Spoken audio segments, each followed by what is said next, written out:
I just knew that this was the moment we had been waiting for. For the first time, we could actually observe the details of the animal and start to focus and get some close-ups. And it became so apparent that here we were dealing with this dragon, this incredible creature that was for the first time allowing us to interact with it.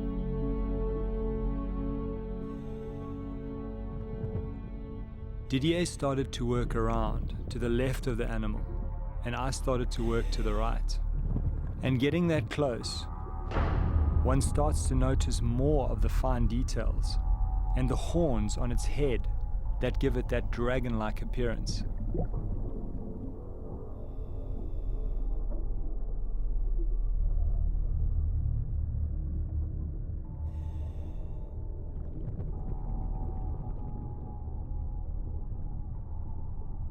Moving close to the head was perhaps the most nerve-wracking part of the whole exercise. You just feel so vulnerable. That animal could move quickly and snap at any time.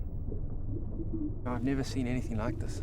I've spent the last 5 years boating up and down on this river. I've covered tremendous amounts of water. Never seen a croc like this. After being with the animal for a considerable time, it surfaced, obviously needing to breathe. Yeah, he's starting to move. He's coming up. He's been lying there for about 40 minutes, dead still on the bottom, and obviously now he's run out of air. He's coming up to take a breath.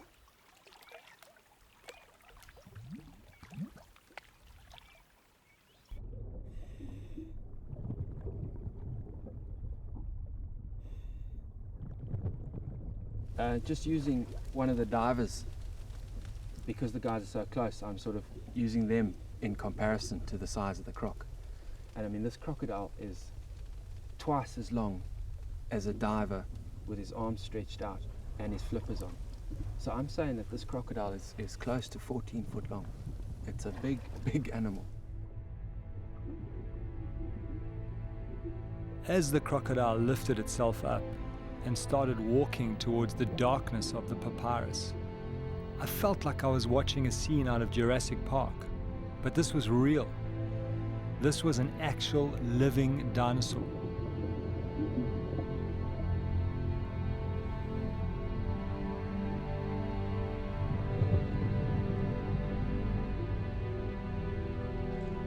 As the animal approached the edge of the papyrus, we knew it was going to go in and seek shelter inside.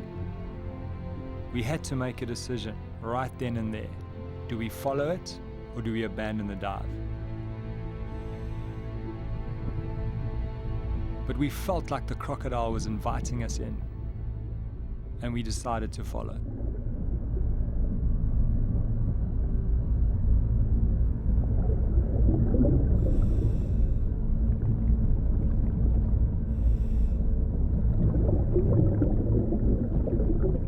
Squeezing our way through some quite narrow tunnels was terrifying, because it was quite possible that the animal was right next to you and you would never know it.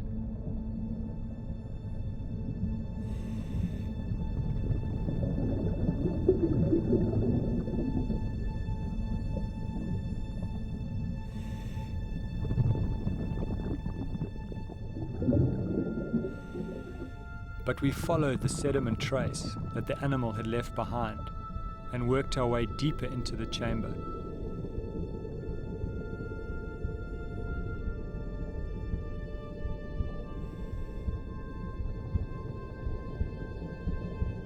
And then we saw it.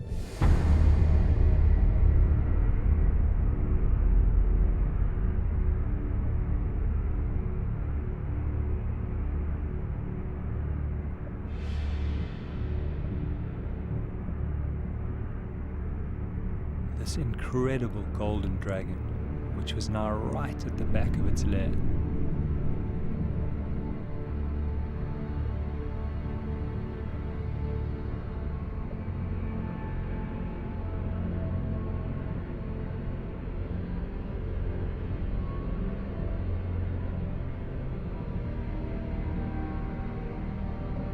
It was almost as if all fear and all of that anxiety fell away, because we had such a strong sense that this animal was inviting us to be in this very, very private place.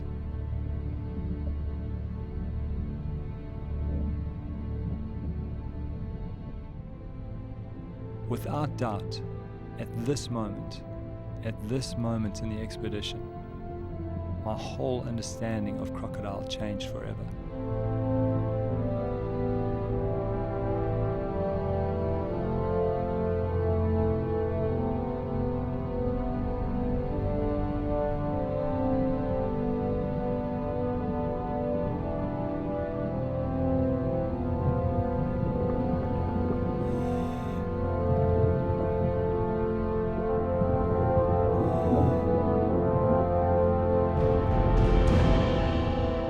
As one leaves that lair and swims out, you feel a huge sense of accomplishment. But way more significant is that feeling which comes over you, which has got nothing to do with you trying to achieve something, but it comes as a consequence of you and that crocodile coming together.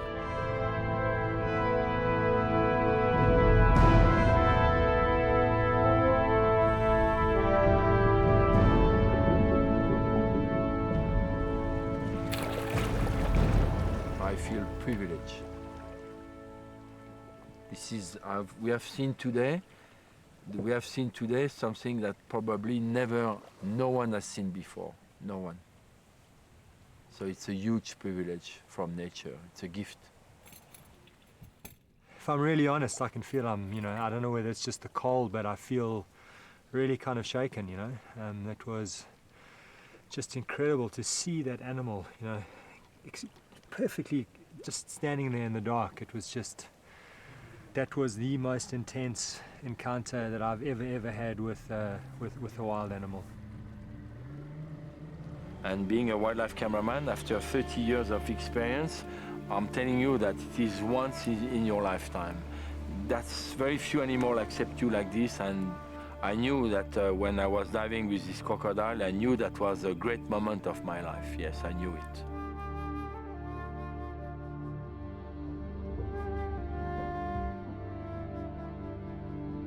I just sensed that there was an incredible, mysterious kind of understanding going on underneath there.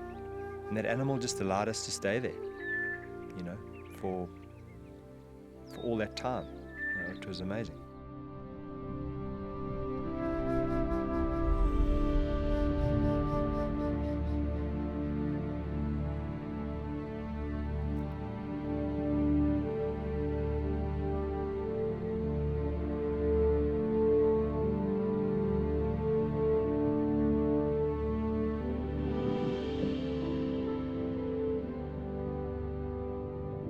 A big, powerful animal like a crocodile, something that's got no predators, no real fears.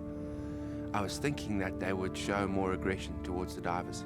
The way the croc sort of hides his head in the undergrowth, the way they expose their back, they don't make eye contact, they don't show their teeth. To me, this was pure and simple submissive behavior.